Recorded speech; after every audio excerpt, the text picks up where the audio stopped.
আসসালামু আলাইকুম। আমরা আলোচনা করছিলাম 9-10 ম্যাথমেটিক্স চ্যাপ্টার 2 এর যে বেসিক কনসেপ্ট গুলো আছে সেই বেসিক কনসেপ্ট গুলো নিয়ে আমরা অলরেডি গত ক্লাসে ডিফারেন্স অফ সেট পর্যন্ত আলোচনা করেছি। আজকে আমরা রেস্ট অফ দ্য টপিকস নিয়ে আলোচনা করতে যাচ্ছি। আমরা একটু লক্ষ্য করার চেষ্টা করব। আমাদের 8 নং যে টপিকসটি আছে সেখান থেকে আমরা আজকে স্টার্ট করব ইউনিভার্সাল সেট। আমরা এতক্ষণ কিন্তু দেখছিলাম যে অনেক রকমের সেট থাকতে পারে। সো এখন ইউনিভার্সাল সেটটা আসলে কি? আপনি যদি ইউনিভার্সাল শব্দটার অর্থটা জানেন তাহলে কিন্তু অলরেডি আপনার কাছে অ্যান্সারটি আমি বলার আগেই আপনার কাছে চলে আসার কথা। ভিডিওটিকে পজ করে আমরা একটু আগে নিজেরা থিঙ্ক করে নেওয়ার চেষ্টা করব, এন্ড দেন তারপরে আমরা ভিডিওটাকে প্লে করে আমাদের কথা আমাদের ভাবনার সাথে কনসেপ্টটাকে মিলিয়ে নিব। Alright, thank you. So universal set বলতে মূলত বোঝানো হচ্ছে কি, আমি একটু এক্সাম্পল দিচ্ছি আগে। Suppose a equal to 1 3 5, b equal to 2 4 6, c equal to 2 3 4 5 এবং u equal to 1 2 3 dot dot dot 7 পর্যন্ত। অলরাইট, একটু যদি আমরা ভালো মতো লক্ষ্য করি এখানে নিশ্চয়ই আমরা একটা বৈশিষ্ট্য দেখতে পাচ্ছি। এর ভিতরে আছে অড নাম্বার, বি এর ভিতরে আছে ইভেন নাম্বার, সি এর ভিতরে আছে অড এবং ইভেন মিক্স করে, এবং ইউ এর ভিতরে 1 থেকে 7 পর্যন্ত আছে।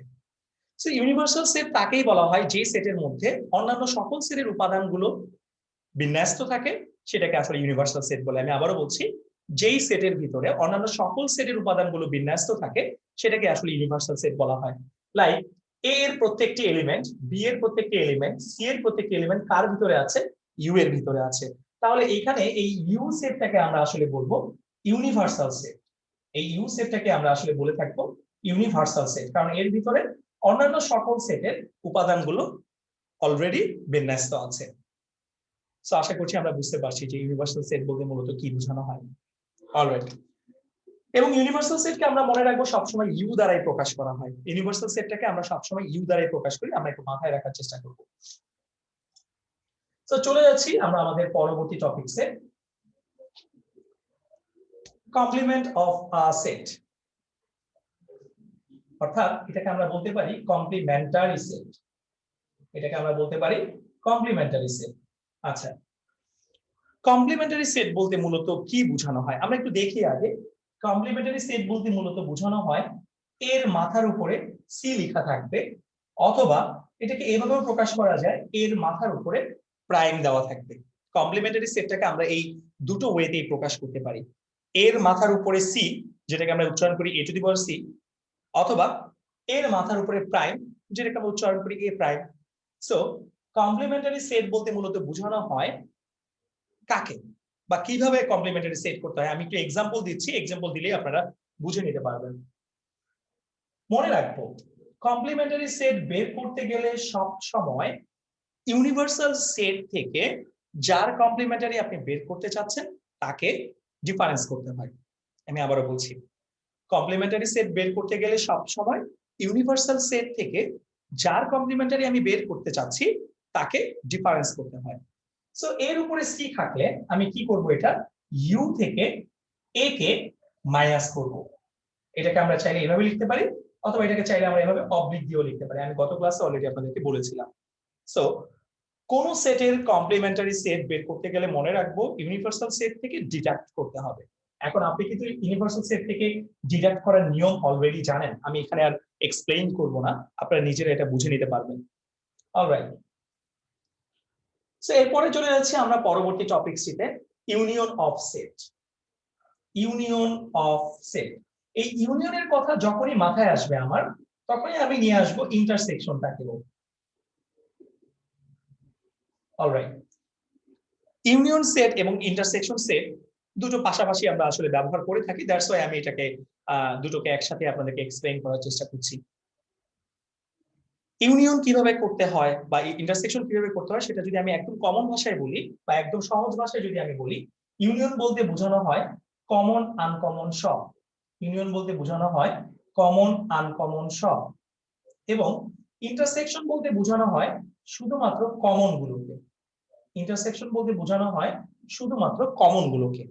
সো আমরা একটু লক্ষ্য করব, যদি এমনটা বলা থাকে a ইকুয়াল টু 1 3 5 এবং b ইকুয়াল টু 2 4 6, আপনাকে যদি বলা হয় যে এই দুটো সেটের ইউনিয়ন সেটটা কি হবে, আপনি একটু আমাদেরকে বের করে দেখান। আমি কি দেখাবো বা কিভাবে দেখাবো? ইউনিয়ন সেটকে মনে রাখবো ইউ দ্বারা প্রকাশ করা হয়। ইউনিয়ন সেটের সিম্বলটা হচ্ছে ইউ এর মতো। ইউনিয়ন সেটের সিম্বলটা হচ্ছে, এটা একটা সিম্বল, নট আলফাবেট। এর আগে আমরা পড়েছিলাম ইউনিভার্সাল সেট। ইউনিভার্সাল সেটটাকে ইউ দ্বারা প্রকাশ করা হয়, সেটা ছিল একটা আলফাবেট। কিন্তু এখানে ইউনিয়ন সেটটাকে আমরা ইউ দ্বারা প্রকাশ করি, সেটা হচ্ছে একটা সিম্বল, প্লাস মাইনাস যেরকম একটা সিম্বল, ওরকম ইউটাও হচ্ছে এখানে একটা সিম্বলের মতো আমরা মনে রাখবো। সো যখনই আমি এই এ আর বি এর মধ্যে ইউনিয়ন করব, তখন আমি এই চিহ্নটা দিব, যেটাকে বলা হয় এ ইউনিয়ন বি। এটাকে আমরা উচ্চারণ করি A union B. A union B মানে হচ্ছে এ আর বি এর মধ্যে কমন উপাদানগুলো, কমন আনকমন সবকিছু মিলিয়ে যেটা, সেটাকে আমরা ইউনিয়ন সেট বলবো। সো এ আর বি এর মধ্যে কমন আনকমন সবকিছু মিক্স আপ করলে আমি কি পাচ্ছি? 1 2 3 4 5 6 পেয়ে যাচ্ছি। এ এবং বি এর মধ্যে কমন আনকমন সবকিছু নিলে আমরা পেয়ে যাচ্ছি 1 2 3 4 5 6। অলরাইট। কিন্তু আমি যদি আপনাকে যে ইউনিয়ন না করে বলতাম যে এটাকে ইন্টারসেকশন করে দেখা, সেটা কিভাবে করব? একটু মাথায় রাখবো, ইন্টারসেকশন মানে হচ্ছে শুধুমাত্র কমন। ইন্টারসেকশন মানে হচ্ছে শুধুমাত্র কমন, এবং ইন্টারসেকশন করতে হয় উল্টা ইউ দ্বারা। ইন্টারসেকশন করতে হয় উল্টা ইউ দ্বারা। এই উল্টা ইউটাও কিন্তু একটা সিম্বল। অর্থাৎ যখন এ আর বি এর মধ্যে ইন্টারসেকশন করবেন, তখন এইরকম উল্টা ইউ দিয়ে প্রকাশ করবেন। তখন এইরকম ভাবে উল্টা ইউ দিয়ে প্রকাশ করবেন।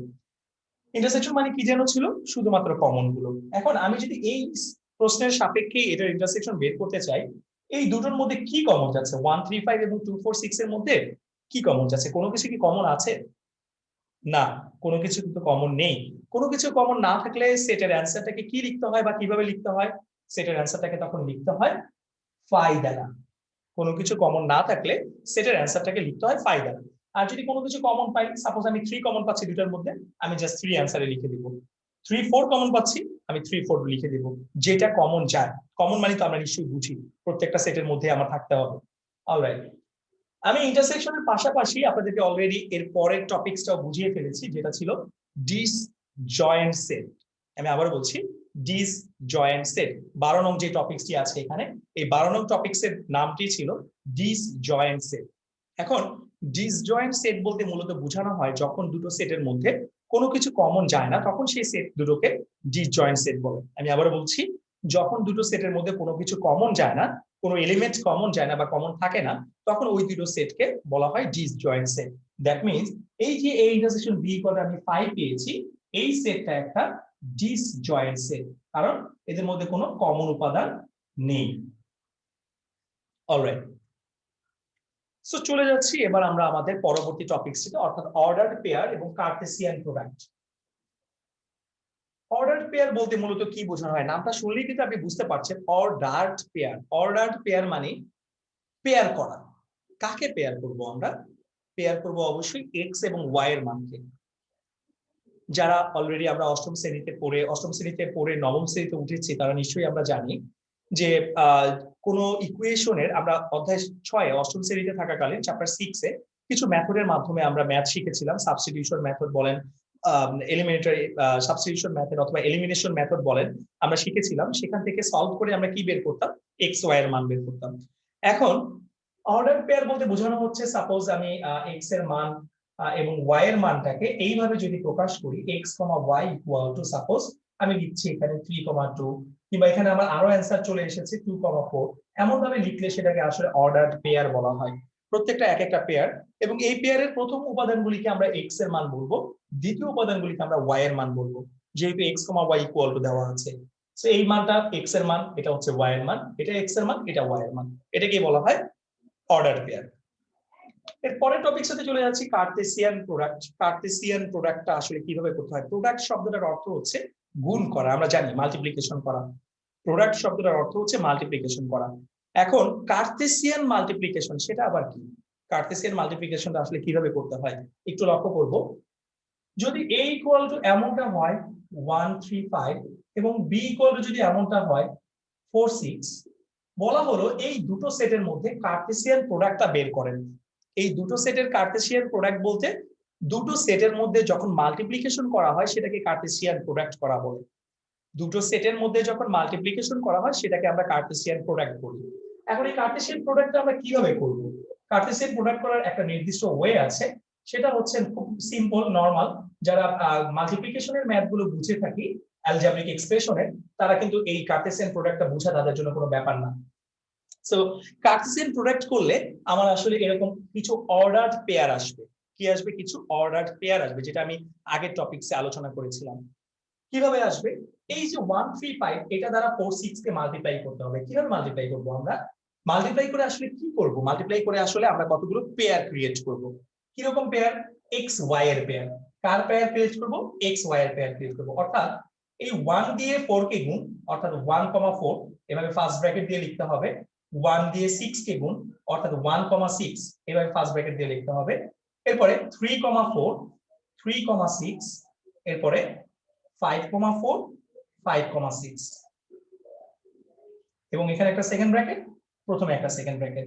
মনে রাখবো সেট চ্যাপ্টারের মধ্যে শুধুমাত্র কার্টেসিয়ান প্রোডাক্ট করতে গেলেই ফার্স্ট ব্র্যাকেটটাকে ব্যবহার করা হয়, আদারওয়াইজ আমরা আর কোথাও কিন্তু ফার্স্ট ব্র্যাকেটটাকে ব্যবহার করিনি। আমি আবারও বলছি, সেটের ম্যাথে আমরা শুধুমাত্র কার্টেসিয়ান প্রোডাক্ট বের করতে গেলেই কিন্তু ফার্স্ট ব্র্যাকেটটাকে ব্যবহার করে থাকি, আদারওয়াইজ আমরা আর কোথাও কিন্তু ফার্স্ট ব্র্যাকেটটাকে ব্যবহার করিনি। এই যে এখানে ভিতরে দেখেন আপনার কতগুলো ক্রোমোজোম তৈরি হলো, মানে কতগুলো পেয়ার ক্রিয়েট হলো। এই পেয়ার গুলো প্রত্যেকটা কার মান মানে মিন করছে? এই পেয়ারের প্রত্যেকটা কিন্তু প্রথম উপাদানটা, ফার্স্ট পেয়ারের প্রত্যেকটা পেয়ারের ফার্স্ট এলিমেন্টটা x এর মান, সেকেন্ড এলিমেন্টটা y এর মান। দ্যাট মিন্স এই 1,4 1 হচ্ছে x 4 হচ্ছে y, 1,6 1x 6y, 3 হচ্ছে x 4 হচ্ছে y, 3 হচ্ছে x 6 হচ্ছে y। সো আশা করছি আমরা সবাই ভালো মতো বুঝতে পেরেছি। সো এই ছিল আসলে বেসিক্যালি আমাদের এই ছিল মূলত বেসিক্যালি আমাদের সেট চ্যাপ্টারের যে বেসিক নলেজ গুলো।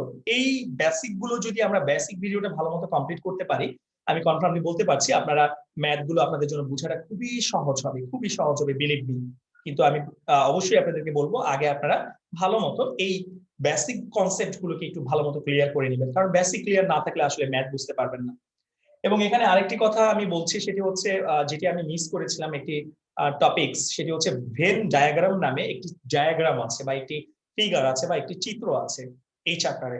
ভেন ডায়াগ্রামটা হচ্ছে আসলে বেসিক্যালি সেট গুলোকে যখন আমরা সার্কেলের দিয়ে যখন প্রকাশ করি, সেট গুলোকে যখন আমরা কতগুলো সার্কেল দিয়ে প্রকাশ করি, তখন সেটাকে ভেন ডায়াগ্রাম বলা হয়। এই ভেন ডায়াগ্রামটা আবিষ্কার করেছেন যেই ম্যাথমেটিশিয়ান, তিনি হচ্ছেন জন ভেন নামের একজন ম্যাথমেটিশিয়ান। আমি আবারও বলছি, ভেন ডায়াগ্রামটাকে আবিষ্কার করেছেন বা ইন্ট্রোডিউস করিয়েছেন আমাদের সাথে, তিনি হচ্ছেন জন ভেন নামক একজন ম্যাথমেটিশিয়ান আছেন তিনি।